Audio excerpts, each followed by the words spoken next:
Hey guys, what's up? I'm back. We're going to continue working on the Porsche Cayman today. What we're going to look at doing today is trying to get some more power out of it by trying out a tune from JB4 with their piggyback system. So the plan is to get it all finished up today and then be able to take it on track tomorrow, but we'll see how that goes. And hopefully in the future, I can get it on the dyno and we can see some actual numbers and see how that goes. So kind of let's check out what comes in the box. You get the JB4, nice packaging and all. You get a little thank you for your purchase and card. It tells you where you can find the instructions. You get the OBD2 cable here, and then that'll run from your OBD2 back into the engine compartment into the JB4 itself. And then you get the tuner, and it's pretty robust. Like, it's a pretty solid case on it. And then I got mine with the Connect kit, so you can see it all through the Bluetooth on your phone and through the JB4 app as well. I also got the JB4 app. I think it was like another $25 or $30, something like that. And then this will sit in the back over by where the airbox is, and then I'll get that strapped up. You get a couple of stickers, and then you get an air tag that says JB4 tuned. So we'll be installing that today.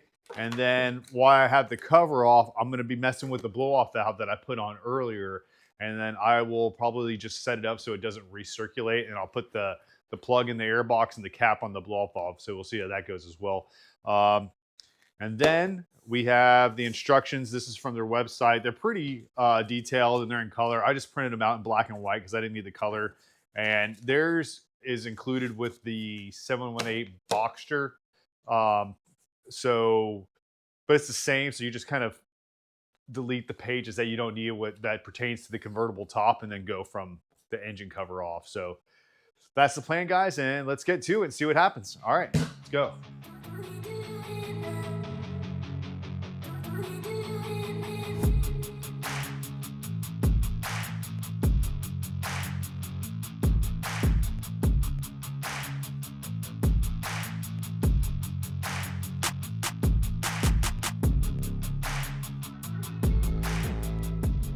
All right, guys, just got all the interior pulled out to get ready to pull the engine cover. That probably took me less than 10 minutes to get it all prepped. I think it might have been closer to 5 to get all that stuff out. So once you do it a few times, it gets a lot easier. We're gonna pull the engine cover off and then we'll be ready to rock. All right, let's go.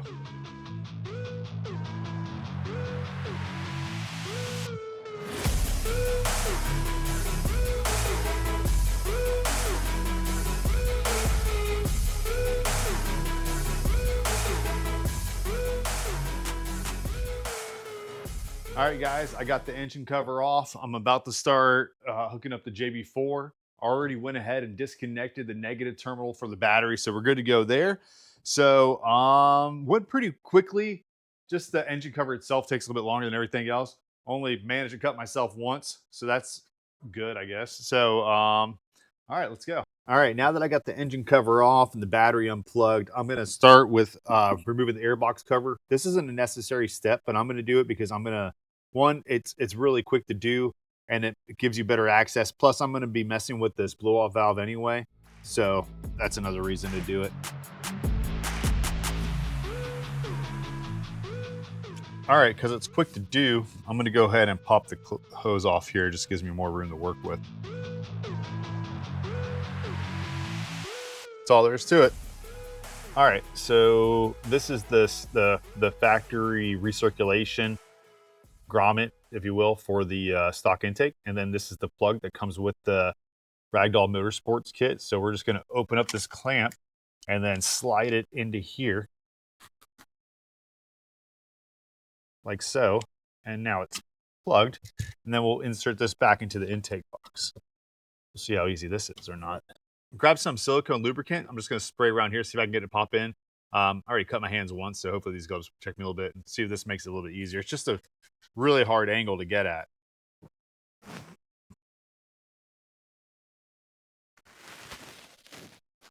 Just trying to get the notches in the grommet to sit into the groove in the intake box. And oh yeah, definitely pick up some of that silicone spray. I'm using PB Blaster, but if you get the WD-40, it works super well. Also, there it goes. All right, got that in. All right, now that I have the blow-off valve out of the way and the air box cover off, before I put the blow-off valve slash diverter back in, I'm going to go ahead and start hooking up the JB4 while I have the space. So I have the instructions here, but they're pretty straightforward.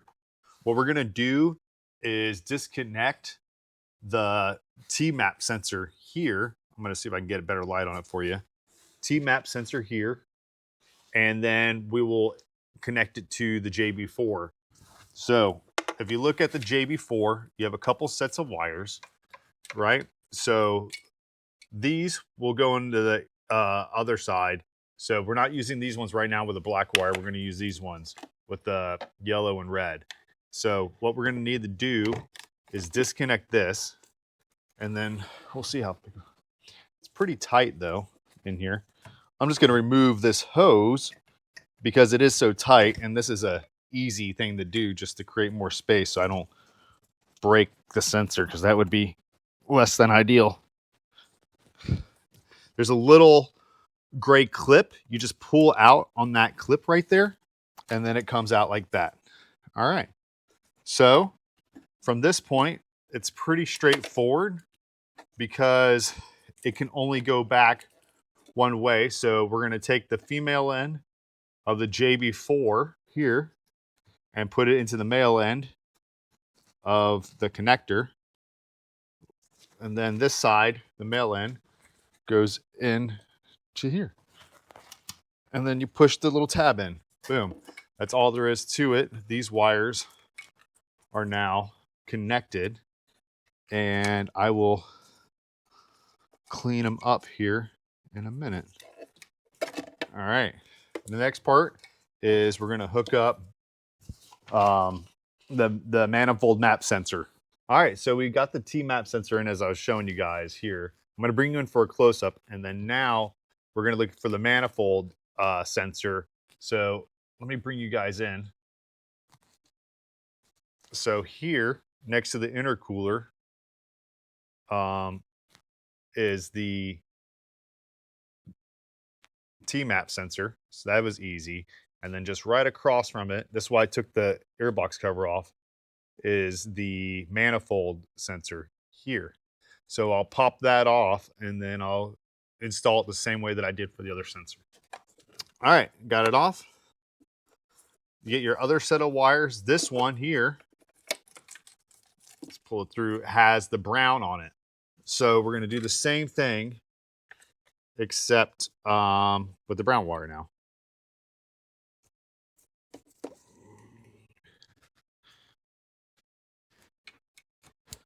All right, so that clicks in. Double check that.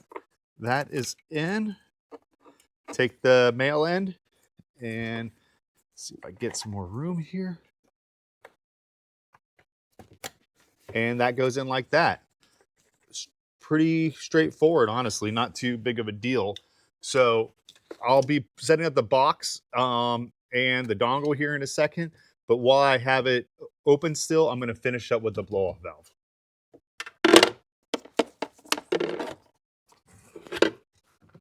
Same thing. I'm going to use a little bit of silicone. Not much, just I'm actually going to spray it on the outside of this. All right, that's enough. It just goes on so easy when you use a little bit of it. Don't go crazy on it, but. And then I have the blow-off valve. Do a little bit of the same. Got a paper towel here, so I'll clean up this excess. All right, go to here. All right, and then I got enough on my hand. Got to reconnect this hose. All right, that's good to go. So that'll just sit down here. But I don't really like that angle. Let's see if I can get a better angle.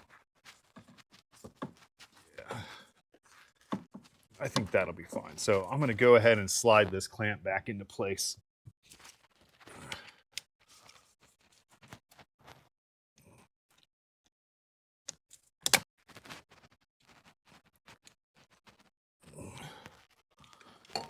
All right, make sure that hose isn't pinching. I don't want it to break. I'd rather the pressure be on the blow-off valve itself. All good. All right, we got that hooked up now. I'm gonna put the airbox cover back on, which is pretty straightforward. Get this out of the way. That's so much better than before. Last time with that blow-off valve, how I had it set up, it just did not, the cover was such a pain to get back on. All right. And then I got to run the OBD2 wire back. So I'm going to work on that now. I'm not going to set this up right yet. I'm going to do that first just to make sure, see how much I need. All right, I got the JB4 all hooked up in the engine compartment. So what's next to do? Well, we got to hook up the OBD2 plug in and then run it to the rear. So you have the end for the OBD2 sensor, and then you have this end that goes back to the JB4.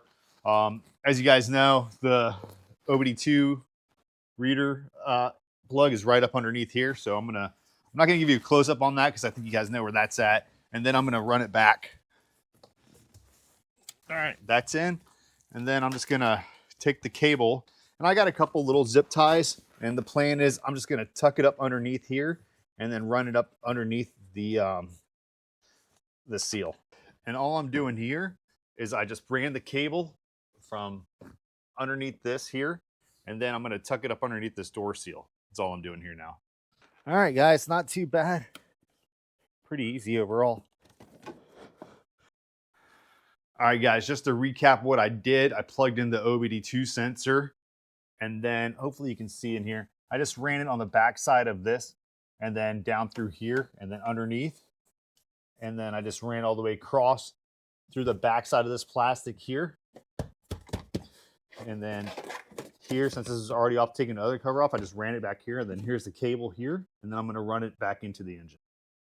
So I got the cable ran here. I just taped it down, goes through this little hole here. And then now I'm gonna route the JB4. It says to leave it in between the intercooler and the air box. So we'll see how it sets in there. If not, if I can secure it, a better means, I will. But I'm gonna go ahead and pull the dongle first. So this just kind of slides and sits in here. Let's see if I'm, I mean, it's pretty secure there. I don't think it's gonna go anywhere. I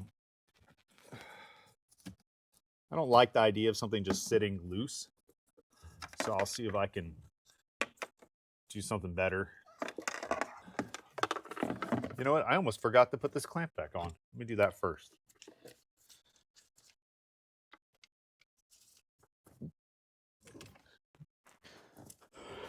All right. I feel like that's the best fit, and it's pretty secure. So it says this sits on here like that. I mean, once the cover's on, it's going to have pressure on it, so I'm not super worried about it, but you know, it's just the way I like to do things. And then we have the cable here from the OBD2, and it's straightforward because it's the only one left. And then you plug it in. There we go.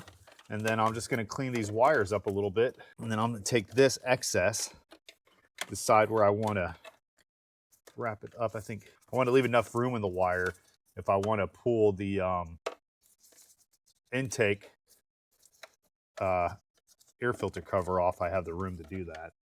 Grab a zip tie, cleaned up. Got my snipper. Ugh. All right. Let's see. All right, well, that's good. It's good. Put that in here like this. Run this cable around the outside like that. Look out for anything hot that it might be up against. All right, guys. I think we're good. And get ready to put the cover back on. Check these wires. Make sure it's not excessive pressure on it. All right.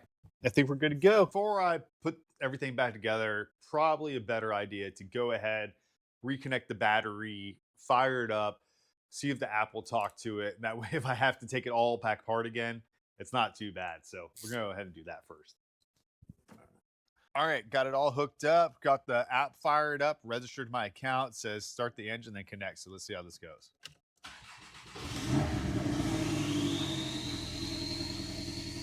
All right, look at that. We got it connected. It's seeing the JB4 module, and we'll kind of see what goes from there. All right, we're currently on map 1, as you can see. We'll just keep it on map 1 for now. And then I do run 93, so, but I want to make sure everything's good before we go to the map 3. All right, so far so good. I guess I'll button it, put it back together. All right, so as you guys saw, just got done making sure that the JB4 is reading properly with the Bluetooth dongle. Everything is good to go. So I'm gonna go ahead and button it up in the back and then take it for a rip, see how it works. Hey guys, what's up? It's the next day on the way to the racetrack. I'm gonna log some pulls though, because I got the JB4 all hooked up. I'm excited to see what my my speeds are on the straight, see if it makes any difference. I don't expect it to be more than 1 or 2 miles an hour if we're lucky, but we'll see. Maybe not, maybe more. But I'm gonna try to get a couple 3rd gear pulls and maybe a 4th gear pull, and then send those logs in to make sure everything is running as it should.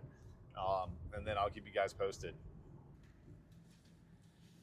Hey, how's it going? All right, you're almost there. Ready? Yep. And go.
Just got done with another track day here at the Motor Enclave. It was a lot of fun. I did 2 sessions.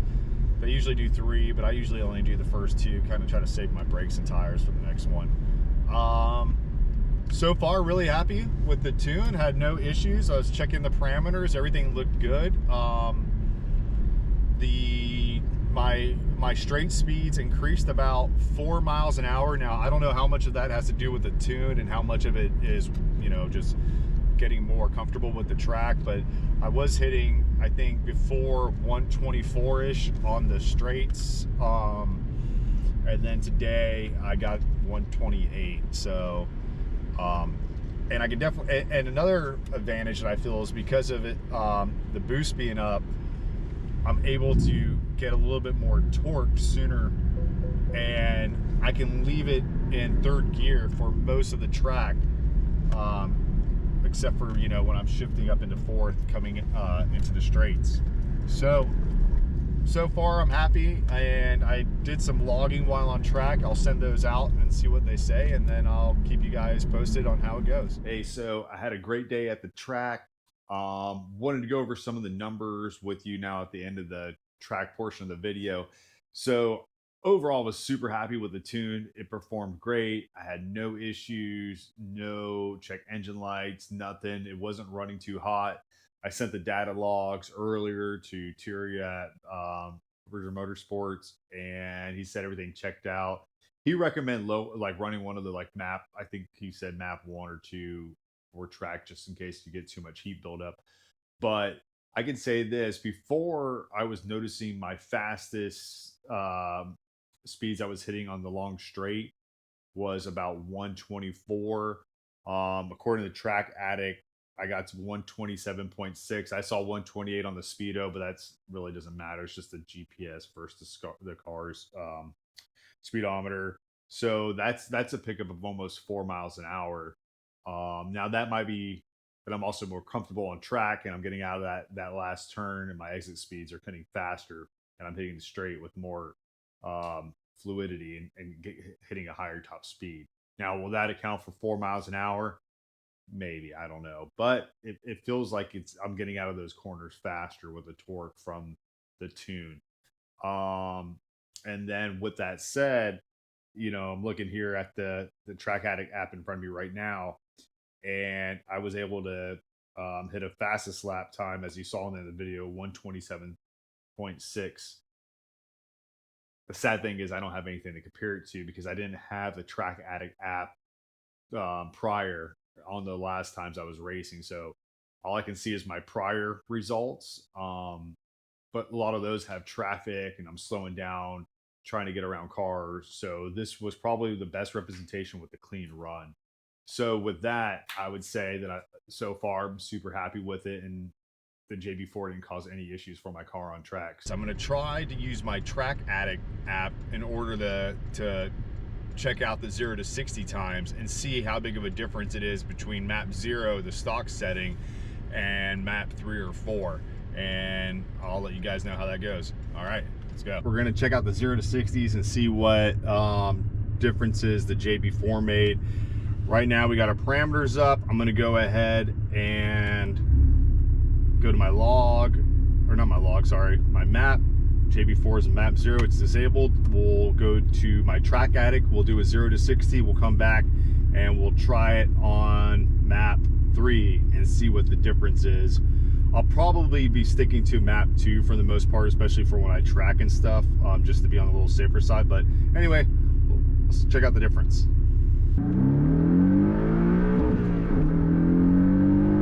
All right, so I got the times in for my 0 to 60 times. Don't worry about the overall quickness from 0 to 60. I really wasn't launching all that hard. I'm not trying to destroy my cars. I'm just trying to get the hardest launch and the best 0 to 60s like you see in the magazines and stuff. But what I wanted you to focus on is the deltas between the times. So I ran 3 different 0 to 60 times using the JB4 maps. The first one I did was map 0 on stock, and then I did map 2 with 3.5 pounds of boost, and then I did map 3 with 4.5 pounds of boost. What's interesting is that I had a 6.6 second 0 to 60 time on map 0. Then, as you can see, and then I did map 2, and that got me to 6.3, so about 0.3 seconds faster.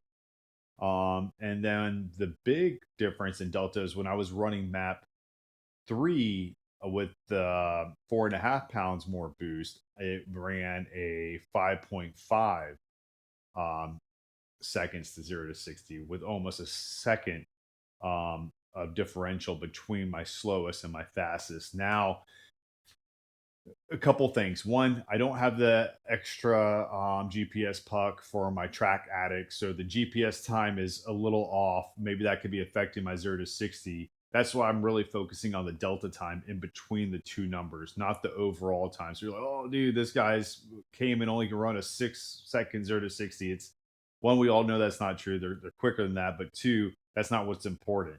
It's kind of like when you guys do a dyno and you want to see these huge dyno numbers, and you're like, oh, well, this guy's only dynoed at this horsepower, but this guy's same car mods, he got this. But really what you should be focusing on is what the starting horsepower was of a car and what the ending horsepower was of a car. So if you had something identical and one is ending higher between the starting and ending, that's the delta between the numbers, and that's really what you should focus on. But too many people are now down the lines of just the highest numbers and stuff. That's a discussion for another day. But overall, super happy. I feel like I can definitely feel the difference. I like the features that come with it. I like the shift light that it shows when it does it.